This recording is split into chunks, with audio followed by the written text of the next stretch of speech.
Good morning, ladies and gentlemen. Today is February the 3rd, 2019, and welcome to our video presentation on the real estate market in the East Bay. I'm Ramesh, and I'm the broker of record here at Panavista Realty.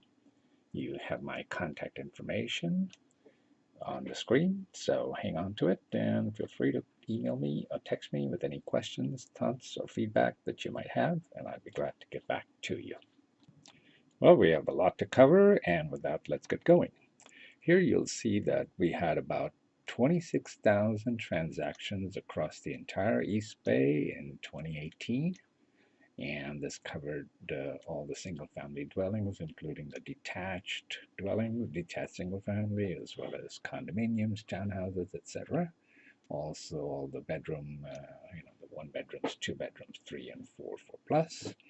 And the point I'd like to make here is that a little more than 75% of the transactions were in the detached single-family home market segment, while condominiums and townhouses, etc., made up a little less than 25% of the market. Something most of you have probably sensed at the intuitive level. Well, now you have some validation. Now let's take a look at the current supply and the recent one-week demand of properties across the East Bay.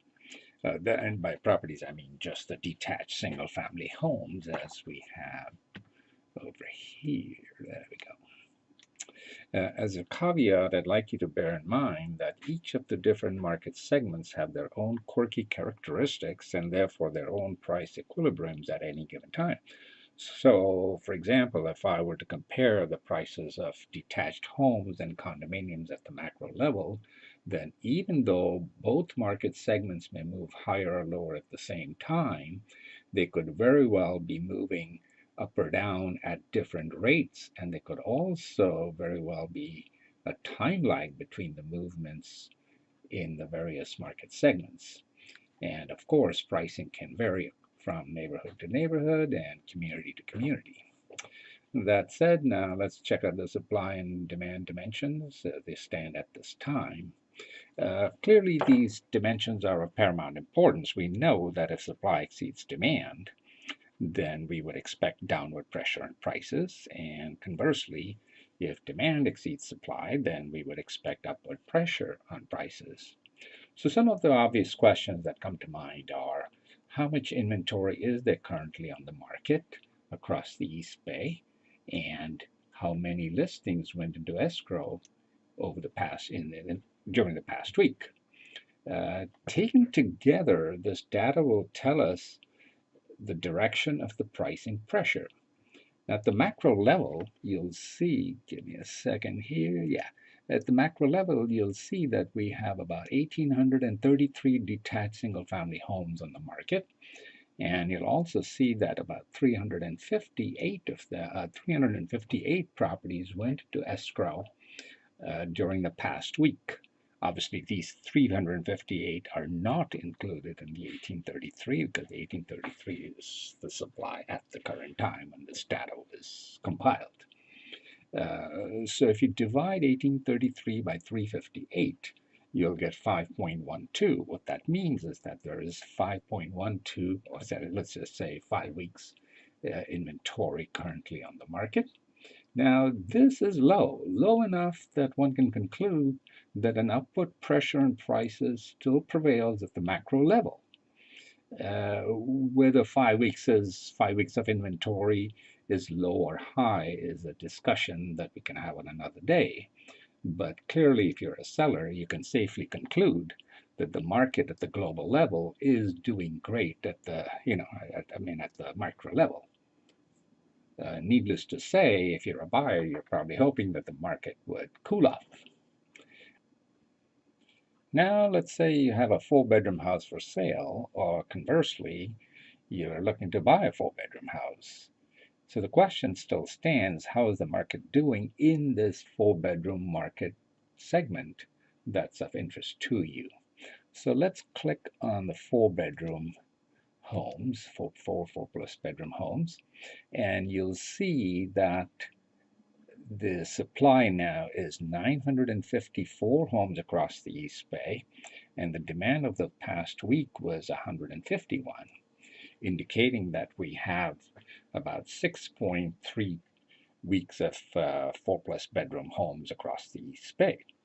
For 3-bedroom homes, so if we now click on the 3-bedroom homes, you'll see that we have 657 homes across the East Bay, and 158 gone into escrow the past week, which translates into about 4 weeks of inventory. The same thing for the 2 bedrooms. We have about 4.3 weeks of inventory. So it's fair to conclude that first, yes, the market is doing great at the current time at the macro level, for sellers that is, and that more pointedly, the 2 and 3 and 4-bedroom markets individually and collectively have upward pricing pressures. And secondly, of the 3 dominant market segments based on the number of bedrooms, the 2-bedroom and the 3-bedroom market segments have a tighter supply relative to the recent demand, and therefore have more upward pricing pressure than the 4-bedroom detached single-family home market segments. If you'd like to add more color, let's go back to the 4-bedrooms segment in our example. And here we go, 4-bedroom segment. And in the case of Fremont, you'll notice that we have 46 4-bedroom homes on the market, and we had 10 4-bedroom homes that went into escrow over the last week, which equates to about 4.6 weeks of inventory at the most recent level of demand in this market segment. On the other hand, if you look at Hayward, we have 42, here we go, bear with me, we have 42 4-bedroom homes in the market, and we had just 6 as go into escrow last week, which equates to 7 weeks of inventory. So clearly the upward pricing pressure in the 4-bedroom market is higher in Fremont when compared to that in Hayward. Obviously, my Fremont buyer client will need to be more aggressive in their bidding when compared to my Hayward buyer client. Conversely, other things being equal, my Fremont seller client can expect a much higher price compared to my Hayward seller, but that's other things being equal, but you get the point. So, okay, so generally speaking, we can say that the real estate market in the East Bay is quite robust at this time, but there's another critical dimension, critical aspect to the supply dimension. And I think it'd be nice to know also whether or not the current inventory that we have on the market is in fact fresh or is it stale. Here, let's take Alamo as an example. We have 25 properties on the market at this time, and 4 went into escrow over the past week, indicating that we have about 6.25 weeks of inventory on the market, which by itself would suggest that we have a healthy dose of upward pricing pressure. However, if you dig a little deeper, you'll discover that the median stay of these 25 properties on the market that are currently on the market is 57 days. That's a whopping 57 days, mind you, because when you compare that with the stay on the market across the entire East Bay, you'll notice that we are sitting at about 24 days. So you have 24 days, which is the median stay across the entire East Bay, and you compare that with Alamo's 57 days. So now you discover that the 4-bedroom market in Alamo is not as robust as it might seem at first glance, because remember that the 6.25 weeks of inventory indicated that yes, the market is very well robust in Alamo also, but not quite. The point I want to make is that knowledge is power, and therefore it's important to be armed with this knowledge when you're negotiating with your hard-earned money. Now, my Alamo buyer clients could be more aggressive in their negotiations, whereas my Alamo seller clients would know when to not look a gift horse in its mouth. Now let's shift our focus to the demand dimension. Take Newark, for example. Newark has 48 properties on the market across all bedroom sizes, and 6 properties went into escrow over the past week. This equates to an 8-week inventory level that Newark has on its hands at this time. Clearly, this is a little higher than the aggregate East Bay level of a little over 5 weeks of inventory, as we saw earlier.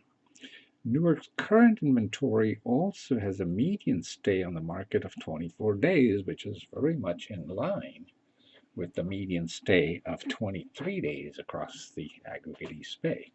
However, you'll notice that the 6 properties that went into escrow last week, give me a second here, that the 6 properties that went into escrow last week had a median stay of 52 days on the market before they went pending. And this compares with, at the aggregate level, this compares with 16 days, the aggregate level for the entire East Bay.